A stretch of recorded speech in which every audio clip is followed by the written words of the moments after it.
लमिया दीन zero कफ़ी नज़रिन लमिया होते हैं, मगर सामईन कभी कभी कामयाब होते हैं।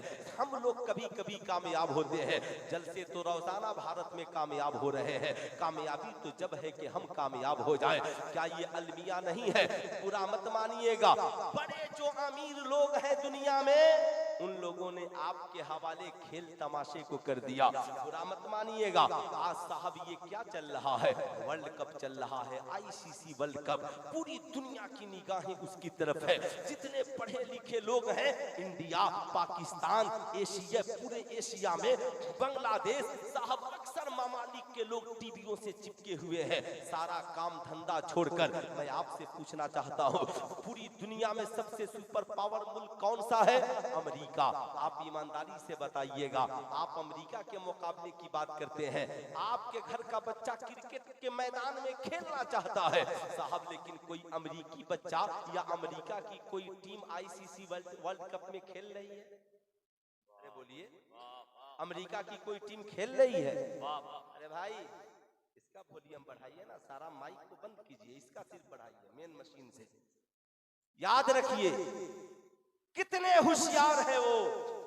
आपको दे दिया, एक बैट ले लीजिए, एक बल्ला ठुक ठाक करते रहिए, अब पूरे मुल्क को पागल बना करके रखिए। पढ़ने की जरूरत नहीं है, किताब देखने की जरूरत नहीं है। अब साहब इंडिया इसी में लगा है, चाइना इंडिया इसी में लगा है, बांग्लादेश इसी में लगा है, पाकिस्तान इसी में लगा है, अफगानिस्तान इसी में लगा है, श्रीलंका इसी में लगा है। मगर ईमानदारी से बताइएगा, अमेरिका की कोई टीम वर्ल्ड कप में है? अरे बोलिए जोर से, कोई अमेरिकी क्रिकेट देखता है? कोई अमेरिकी टिकट कटाकर इंडिया वर्ल्ड कप देखने आया है? दूसरा मुल्क है उसके बाद रशिया। रशिया की कोई टीम वर्ल्ड कप में खेल रही हो तो बताइए, ईमानदारी के साथ नहीं है। तीसरा मुल्क है चाइना। चाइना की कोई टीम है? साहब क्या तमाशा है। आपके पास अक्ल है ना? कुरान ने क्या कहा? यतदब्बरून, गौर व फिक्र करो, यतफक्करून, फिक्र करो। तुम कैसे इंसान हो यार? सबसे बड़ा सुपर पावर है, तुझे खेलने के लिए छोड़ दिया है, सबसे बड़ा सुपर पावर। अब वो अपने बच्चों को क्या सिखाते हैं? इनको कहते हैं इन्हें टेनिस खिलाओ, इन्हें फुटबॉल खिलाओ, इन्हें क्रिकेट खिलाओ, इन्हें सिर्फ बैट बल्ले खिलाना सिखाओ। और वो अपने बच्चों को कहते हैं तुम साइंटिस्ट बनो, तुम महान व्यक्ति बनो, बहुत बड़े वैज्ञानिक बनो, ताकि ये खेलने वाले खिलाड़ी कभी तेरे मुकाबले को नहीं पहुंच सके, न इल्म के एतबार से, न तेरे कद के एतबार से, न तेरी दौलत के एतबार से। मगर वाह रे इस्लाम, तेरा जवाब नहीं है। इस्लाम ने कहा, याद रखना, इस्लाम में 3 खेल के अलावा कोई खेल दुरुस्त नहीं है। आप इन उलमा से पूछिए, याद रखिएगा। नंबर 1 घोड़सवारी, ताकि आपको सफर करना आसान हो। नंबर 2 तीर अंदाजी, याद रखिएगा, तीर अंदाजी वर्जिश के तहत भी और साहब खैर से मुकाबले के तहत भी। नंबर 3 बीवी के साथ दौड़ना, और ये सारी बातें। मगर इसके अलावा जो चीजें हैं, इस्लाम ने कहा ये दुरुस्त नहीं है। तुम्हारी जिम्मेदारी है बच्चों को जिंदगी की शुरुआत तालीम से कराओ। इस्लाम ने क्या कहा?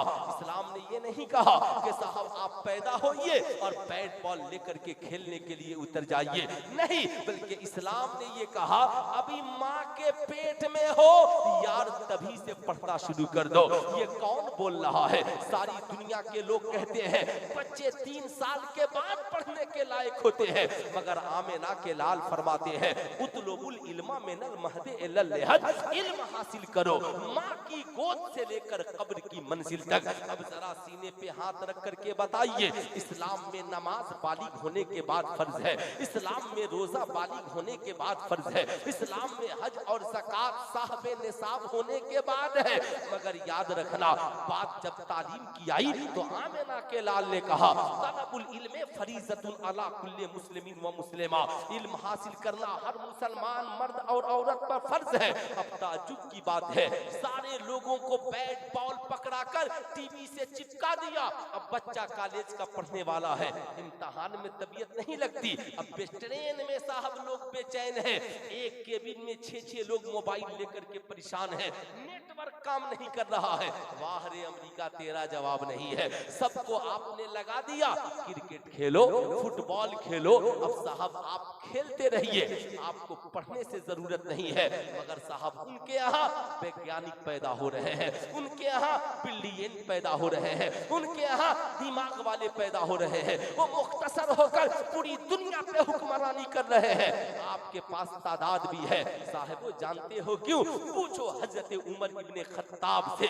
उमर इब्ने खत्ताब से, हुजूर आपने आधी दुनिया से ज्यादा पे हुकूमत कैसे कर ली? क्या बहुत बड़ा असलहा आपके पास था? बहुत बड़ी ताकतवर फौज आपके पास थी? कहते हैं ना, मेरे पास जो दौलत थी वो रसूलुल्लाह की सुन्नत थी, आमिना के लाल का किरदार था, रसूलुल्लाह का दिया हुआ कैरेक्टर था, जिसने पूरी दुनिया पे हुक्मरानी करा दी। आप जरा इसका तस्वुर भी कर सकते हैं। मगर आज हमारी कौम के लोगों को बड़ी परेशानी है। आज साहब हम सोचते हैं हम समाज में अपनी मर्जी से जिंदा रहे। आज हमारी कौम की पढ़ी लिखी बेटियां मजारों पे चादरें चढ़ाता तो देखती हैं, मगर आपसे मैं पूछना चाहता हूं, आज हम लोग मजारों पे एक नहीं लाखों चादरें चढ़ाते हैं। मगर बुरा मत मानिएगा, मजारों पे लाखों चादरें चढ़ रही हैं और हमारी बेटी के सर पे एक चादर नहीं ठहर पाती है। साहब मजारों पे बड़ी मखमली चादरें चल रही है, हमारी बीवी के सर पर एक चादर नहीं ठहर पाती है। शर्म तो ये है, आप स्टेशन पे देख लें, एयरपोर्ट पे देख लें, मां नकाब पहनकर है, बाप फूल कपड़ा पहना है और बेटी नंगे सर होकर जींस पैंट टी शर्ट पहनकर ट्रेली बैग खींच करके जा रही है। माँ को इतनी हिम्मत नहीं है कि बेटी से कह दे कि अरे कम से कम पगली दुपट्टा तो रख ले, क्या तुझे माँ का किरदार नजर नहीं आता? क्या तुझे माँ का कैरेक्टर नजर नहीं आता?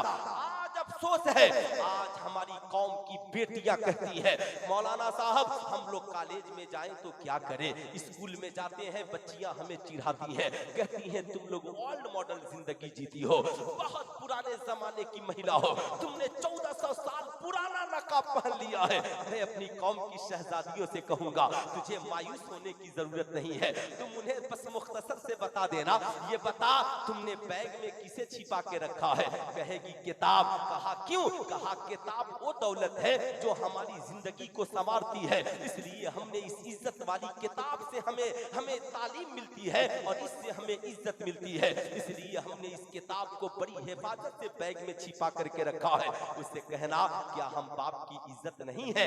हमें भी छिप कर रहने की जरूरत है। लेकिन आओ जरा इससे भी आगे बढ़ो।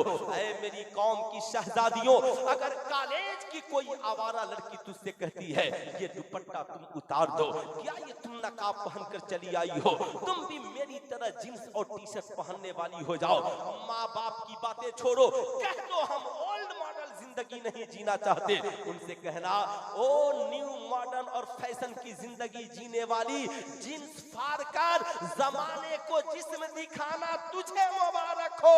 हम तो उस सैयदा फातिमा के मानने वाले हैं जिनका दुपट्टा फटता तो पेबंद लगा लेती, मगर कभी उन्होंने अपनी जुल्फों का मुजाहरा नहीं किया है, कभी अपने हुस्न का मुजाहरा नहीं किया है।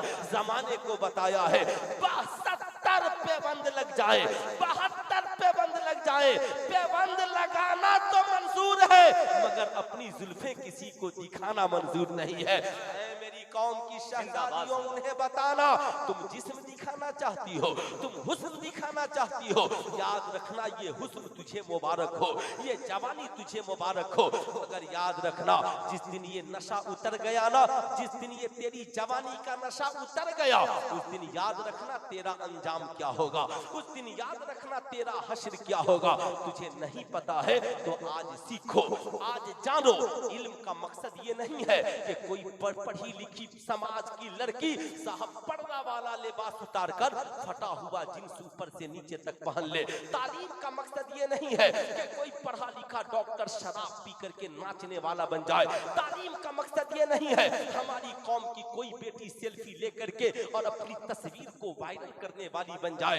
याद रखना कौम की शहजादियों, तुम किससे निगाह की बातें करती हो, लेकिन याद रखना सैयदा खातूने जन्नत है। साहब आखिरी वक्त है, सरकार मौलाए कायनात से अर्ज़गुज़ार होती है, हुजूर जब मेरा विसाल हो जाए, जब मेरा इंतकाल हो जाए, मैं किसकी बात कर रहा हूँ? सरकार गौसे आज़म के जद्दे आला की बात कर रहा हूँ, हसनैन करीमैन के अम्मी जान की बात कर रहा हूँ, मुस्तफा जाने रहमत की शहजादी की बात कर रहा हूँ। याद रखना क्या कहती हैं? कहती हैं ऐ मेरे शौहरे नामदार, जब मेरा विसाल हो जाए मेरे जनाजे को दिन में नहीं रात में उठाना, ताकि किसी गैर की नजर फातिमा के जनाजे पे न पड़ जाए। ऐ मेरी कौम की शहजादियों, बताओ रसूलुल्लाह की बेटी तो ये कहती है गैर की नजर तुम्हारे जिस्म पे न पड़ने पाए, लेकिन आज हमारी कौम की बेटियां फेसबुक पे लाइव आकर अपनी हुस्न का मुजाहरा कर रही हैं।